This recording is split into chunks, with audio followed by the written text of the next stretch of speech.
Have you ever wondered what would happen if the wrong person tried to flex fake power against the right man? The kind of man who doesn't just know the law, but enforces it at the highest level? That's exactly what unfolded on a quiet suburban street where arrogance, prejudice, and false authority collided with one of the most feared FBI agents in the country. And the shocking part? None of the neighbors even knew who lived among them until the day everything came crashing down. The late afternoon sun hung low over Ridgewood Estates, a gated community lined with manicured lawns and homes that all looked like they'd been copied and pasted from a glossy brochure. Kids played basketball in driveways, dogs barked lazily behind fences, and neighbors waved politely at each other, while secretly tallying who had trimmed their hedges and who hadn't. It was the kind of neighborhood where appearances mattered more than anything else, and no one cared about appearances more than Miranda Kessler, the newly elected HOA president. To outsiders, she looked like an ordinary woman in her late 40s, polished blonde hair, a clipboard always in hand, and a smile that never quite reached her eyes. But to those who lived under her rule, Miranda was a tyrant wrapped in pearls. She had fined people for leaving recycling bins out too long, issued written warnings over flower colors that didn't match the approved palette, and once threatened to sue a neighbor for leaving Christmas lights up until January 3rd. But even for Miranda, what she planned that day was extreme. "Put your hands where I can see them." The sharp command cut through the calm evening like a blade. It came from a tall man in a tactical vest standing at the edge of Darius Cole's driveway. His posture screamed authority, but his voice cracked just slightly, like a kid rehearsing lines for a play. Behind him, two other men in mismatched gear fidgeted nervously, their fake badges catching the sunlight. And at the center of it all, chin lifted high with self-righteous fury, was Miranda. She jabbed her finger toward Darius like a judge delivering a sentence. "You're under arrest for repeated violations of our community codes. These men are here to enforce it." The neighborhood froze. A boy stopped mid-dribble, the basketball bouncing away into the street. A couple walking their Labrador slowed to a crawl, whispering. Phones came out instantly, neighbors sensing that whatever this was, it was about to go viral. Now, if you've ever lived in a neighborhood with a bossy HOA president, you know the type. They love control. They thrive on fear. But what Miranda didn't realize was that her obsession with control had just collided with a man who had seen real power, real corruption, and real danger. Because Darius Cole wasn't just another resident of Ridgewood Estates, he was one of the most respected and feared agents in the FBI. But in that moment, standing on his porch in a simple gray t-shirt and jeans, he didn't look like an agent. He looked like a quiet, composed neighbor, raising an eyebrow at the ridiculous scene unfolding at the base of his driveway. "You want to run that by me again?" Darius asked, his tone calm, almost amused. Miranda crossed her arms. "Don't play dumb. You've ignored notices, violated parking rules, and disrespected the HOA bylaws. The association has full authority to enforce discipline. And these officers," she gestured grandly at the men, "will take you into custody until this matter is resolved." Gas rippled through the crowd. Phones tilted higher. Even the imposters seemed uncomfortable now, shuffling under the weight of dozens of suspicious eyes. Their patches didn't match, their radios were cheap props, and their badges hung lopsided as though slapped on in a rush. And Darius noticed every detail. He always did. Years of training had taught him to see through disguises, to catch every inconsistency. These weren't officers. They weren't even close. Still, he didn't flinch. He didn't shout. He didn't panic. Instead, he tilted his head and asked coolly, "You're telling me the HOA has its own police force now?" Miranda smirked. "Correct. And you're about to learn what happens when someone thinks they're above the rules." One of the men cleared his throat. "Sir, we need you to come with us peacefully." His voice cracked again on the last word. Darius's lips curved into the faintest smile. Not mocking, not friendly. It was the kind of smile a man wears when he already knows how the story ends, but is willing to let everyone else catch up. He stepped down one stair, his phone now raised, recording. "Then show me your credentials." The imposters froze. Miranda's face flushed crimson. "They don't have to show you anything. I've authorized this." "You've authorized an arrest." Darius pressed, his voice sharp now. With what legal authority? The crowd stirred. Someone muttered, "She's lost it this time." Another whispered, "Are those even real cops?" Miranda snapped back. "Quiet, all of you. This man is dangerous. If you knew half of what he's done." But Darius cut her off, calm as ever. "No, Miranda. The only danger here is pretending you have power you don't. These men are impersonating law enforcement. That's a felony." The weight of his words hit like a thunderclap. A boy dropped his basketball, the echo bouncing down the street. Neighbors gasped. The fake officers shifted nervously, sweat starting to bead under their cheap vests. And here's where my commentary kicks in, because this moment is the perfect example of why arrogance is so dangerous. Miranda believed silence was weakness. She mistook composure for surrender. But in truth, Darius's calm wasn't weakness. It was control. And control, especially in the hands of someone trained to dismantle entire criminal organizations, is more terrifying than anger ever could be.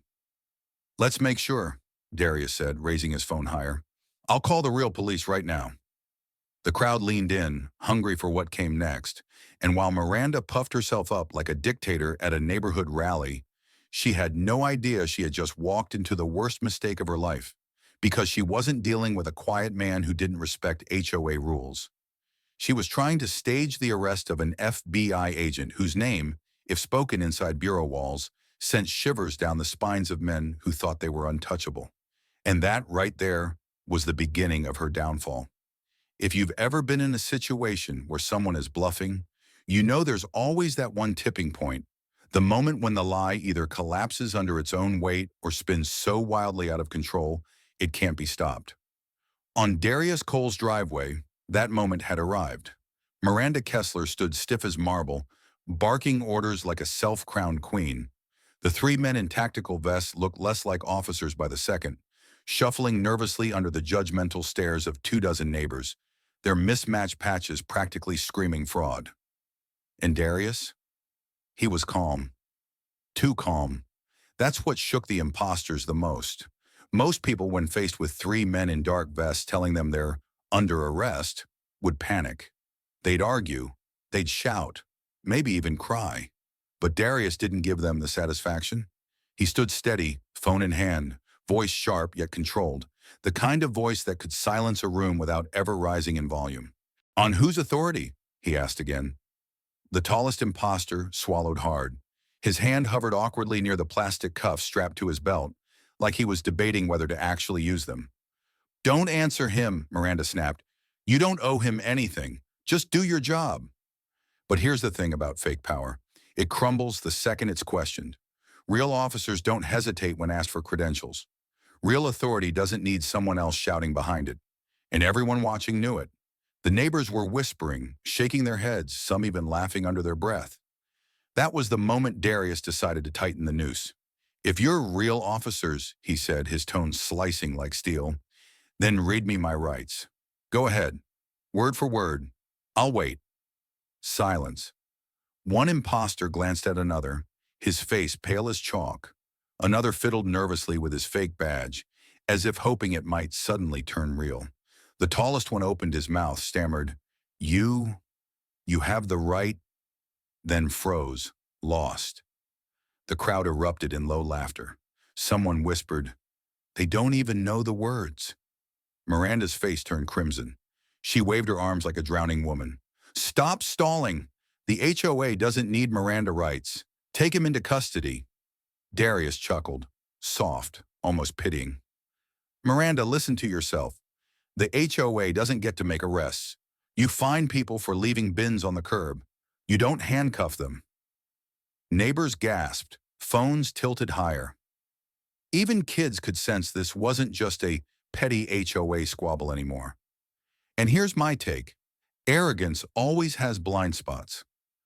Miranda thought Darius's silence meant she'd broken him. She thought the fake uniforms, the barking orders, the theater of it all would scare him into submission. But what she never understood is that silence can also be strategy. Darius wasn't ignoring her to avoid confrontation. He was giving her rope. Rope she was now tangling around her own neck. He lowered his phone slightly, his gaze locking on the imposters. Here's what's going to happen. You're going to stay right here quietly until the real police arrive. Then you'll explain why you were impersonating law enforcement, a felony in case you didn't know. One imposter muttered, "Ma'am, I don't think this is a good idea anymore." Miranda spun on him, fury blazing. "You do what I tell you, or I'll make sure you regret it." But that only made things worse. Neighbors audibly gasped. One woman shouted, "She's out of her mind." Another man called out, "Miranda, stop. This isn't legal." And then it happened. Darius took one more step down from his porch. His phone still recorded, his voice calm but commanding. "You want to know the truth, Miranda?" he said, staring directly at her. "You have no idea who you're dealing with." The imposters shifted, their nerves unraveling. One rubbed the back of his neck, the fake radio on his shoulder falling silent. It wasn't even switched on. The second kept darting glances toward the street, like he was calculating if he could sprint away before things got worse. And then Darius delivered the line that shattered the illusion entirely. He tapped his phone and spoke loud enough for everyone to hear. "Dispatch, this is Special Agent Darius Cole, badge number 51247. I need a patrol unit at Ridgewood Estates immediately. I've got 3 individuals impersonating law enforcement." Gasps tore through the crowd. Wait, did he just say special agent? Did he just say FBI? The neighbors froze, eyes wide, phones shaking as they captured the moment. Darius hadn't raised his voice. He hadn't said it for theatrics. He'd said it because it was protocol, but the effect was electric. The imposters went pale. One whispered, "What the hell did we walk into?" And Miranda, oh, Miranda, her jaw fell open. Her authority, her performance, her power play, gone in an instant. "No," she screeched. "Don't listen to him. He's lying. He's manipulating you." But no one believed her anymore. The crowd had seen too much. One of the neighbors, a middle-aged man holding his phone, said it loud enough for everyone to hear. "He's FBI. Oh my God, he's an agent." Phones buzzed. People whispered. Some even clapped quietly, realizing the HOA president had just staged a fake arrest on the worst possible target. And here's where I think the story hits deeper than just drama. Miranda didn't just abuse her role as HOA president. She tried to weaponize fake authority to humiliate a black man she thought was powerless. She thought she could scare him into submission because he looked like an easy target. What she didn't know, what she couldn't have known, was that Darius Cole had spent 2 decades dismantling real criminal organizations, facing down cartel leaders, gang bosses, and men who killed without hesitation. Compared to them, Miranda and her toy soldiers weren't even a warm-up. Darius stepped fully off his porch, standing directly in front of the imposters now. He didn't raise his fists. He didn't posture. He just stared them down, his voice steady. "You have 2 choices. Stand here quietly until the real police arrive, or add resisting arrest to your list of charges. Your call." The imposters froze. The tallest swallowed hard, his hand dropping away from the plastic cuffs. The second shifted his feet like he wanted to bolt. The third actually whispered, "We're screwed." And in that moment, the entire neighborhood realized the show was over. The fake cops weren't in charge. Miranda wasn't in charge. Darius Cole was. And as the first wail of police sirens echoed down Ridgewood Drive, reality came crashing into the cul-de-sac like a freight train. Miranda's face twisted in panic. She waved her arms, shouting desperately, "This isn't over! You'll regret embarrassing me like this." But her words fell flat. Neighbors weren't siding with her anymore. They weren't afraid of her letters, her fines, her threats. They were disgusted. Phones were still rolling, capturing her meltdown, every second of it destined to go viral by nightfall. The sirens grew louder, the flashing lights closer, and Darius Cole, calm as ever, stood at the center of it all, quietly dismantling arrogance with nothing more than truth. Because when you spent your life in the FBI, facing down real criminals, you don't need to shout. You don't need to threaten. You just need to stand firm and let the truth do the work. And Miranda was about to learn the hard way that false power never survives real authority. Have you ever noticed how fast arrogance can turn to fear the moment real authority shows up? It's like watching a storm collapse into silence. Suddenly, all the noise, all the threats, all the performance doesn't matter anymore. That's exactly what happened on Ridgewood Drive when the sirens finally reached the cul-de-sac. Two squad cars rolled up, red and blue lights washing across the stunned faces of neighbors. Kids pressed closer to their parents. Dogs barked nervously and phones pointed higher than ever. The imposters, those three trembling men in mismatched tactical vests, went pale as ghosts. The flashing lights reflected off their fake badges, making them look even more pathetic, like cheap props in a bad play. The officers stepped out quickly. And here's the thing. You didn't need to be an FBI agent to see the difference. Their movements were sharp, deliberate, their uniforms crisp, their badges real. Even their body language radiated authority. The crowd felt it instantly. The illusion Miranda had built around her officers shattered like glass.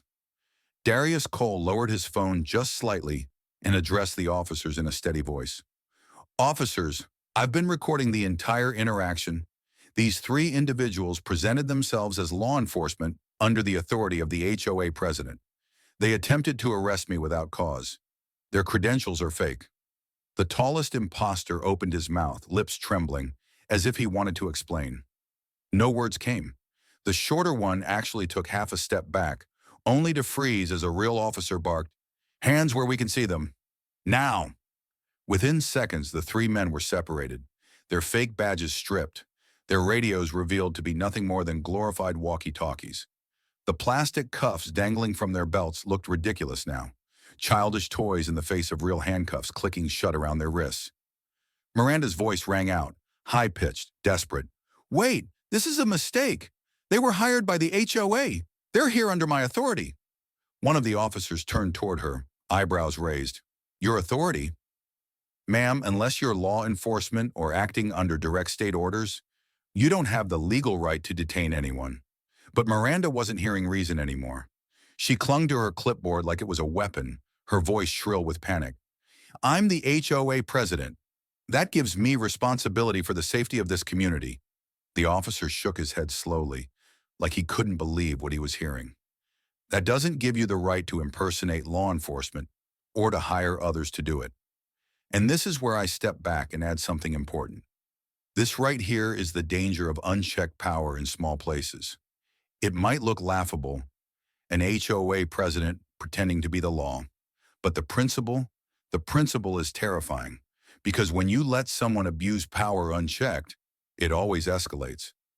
Miranda started with letters about lawns, then fines, then threats, and now she had three men standing on a man's driveway, pretending to arrest him.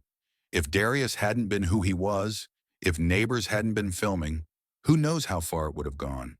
Miranda turned desperately to the crowd, scanning for support, but all she found were shaking heads and disgusted stares. One woman shouted from the sidewalk, "We've lived next to him for years, Miranda. He's never been a problem." "You are." Another neighbor chimed in louder. "You've gone too far, way too far." Miranda's shoulders sagged, but she tried one last weak defense. "I was just trying to protect property values, to keep order." That's when Darius finally spoke again, calm, steady, cutting like a knife. "Order doesn't come from lies, Miranda. It doesn't come from intimidation. It comes from respect. And right now you've lost every ounce of it." That landed harder than any insult. Her face drained of color, her clipboard trembling in her hand. Around her, the imposters were cuffed and placed against squad cars, shame radiating from them like heat. The neighbors' phones captured every second. One officer turned back toward Darius. "Sir, can we get your statement?" Darius nodded, calmly handing over his phone with the recording still running. "Special Agent Darius Cole, FBI, badge number 51247. Everything you need is on that video." The crowd erupted in whispers. "Special Agent, FBI." Suddenly, the quiet man who kept his lawn tidy and waved politely wasn't just a neighbor anymore. He was something else entirely. And this is the part that always gets me, because the reveal didn't come from ego. Darius didn't stand on his porch screaming, "I'm FBI," the way some people would flex a title. He revealed it only when necessary, as part of protocol. And that's why it hit harder. Because it wasn't bravado, it was truth. And truth carries its own weight. The officers assured him an investigation would follow, that Miranda's role would be documented. The imposters were led into squad cars, their swagger completely gone, replaced by fear. Miranda tried to protest one more time, her voice breaking. "This isn't over. You'll regret embarrassing me like this." Darius lifted his phone again, recording her meltdown. "Threats won't save you, Miranda. They'll only dig the hole deeper." Her words echoed hollowly in the cul-de-sac, captured from 10 different angles by neighbors who now saw her for what she really was. Not a leader, not a protector, but a power-hungry fraud. By nightfall, the clips were online. Some only a few seconds. Miranda shouting, "Take him into custody." Others longer, capturing Darius calmly dismantling her scheme and revealing himself as FBI. The comments came fast and merciless. "Dollar store cops." She really thought the HOA had arrest powers? Respect to that man for keeping calm. And here's the twist. While the internet laughed, the residents of Ridgewood Estates didn't find it funny at all. Because for them, it wasn't just a viral video.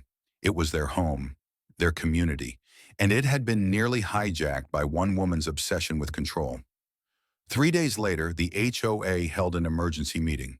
The room was packed, dozens of residents holding copies of a petition demanding Miranda's removal. The once confident president sat pale and quiet at the head of the table, her clipboard missing, her pearls absent. She looked smaller, somehow, as if the power she clung to had been stripped away with her fake officers. One man stood and said firmly, "We all saw what happened." She tried to turn this place into her own little kingdom, and she put the safety of this community at risk. That isn't leadership. The room erupted in agreement. Voices rose, demanding change. Miranda tried to interject, but her voice was drowned out. The vote wasn't even close. She was removed, her reign over Ridgewood Estates ending not with applause, but with contempt. And here's the part that gave me chills, because Darius didn't say much at that meeting. He didn't need to. His presence was enough.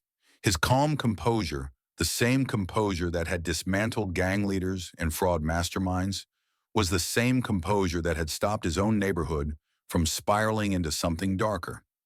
After the meeting, neighbors approached him. Some apologized for ever supporting Miranda. Others admitted they had been too afraid to speak up before. Darius's response was simple. Silence is what gives people like her power. If you see someone abusing authority, speak up. Don't wait until it goes too far. And that's the lesson I take from this story. Abuse of power doesn't always wear a badge. Sometimes it wears a clipboard and a smug smile. Sometimes it hides behind rules and bylaws. But no matter what form it takes, it survives on silence. The fallout didn't just ripple through Ridgewood Estates. It sparked conversations across the country. News outlets picked it up. Commentators debated HOAs, racial bias, and the danger of impersonating law enforcement. But the most powerful lesson wasn't national, it was local. Ridgewood Estates would never look at authority the same way again. That evening, Darius sat on his porch with a cup of coffee. His teenage son joined him, asking quietly, "Dad, do you ever get tired of always being the calmest guy in the room?" Darius chuckled softly. "Sometimes, but staying calm is what keeps the truth clear. If you lose your head, you lose control. And when you lose control, people like Miranda win." His son nodded, understanding more than words could explain. The neighborhood was quieter now, the tension lifted, but the lesson permanent. Abuse of power only works when people let it. Respect is earned, not demanded. And truth, real, undeniable truth, always outlasts arrogance. So if there's one thing you take away from this story, it's this. Never confuse false authority with real power. And never ever let arrogance intimidate the truth. Because in the end, the truth will always stand taller.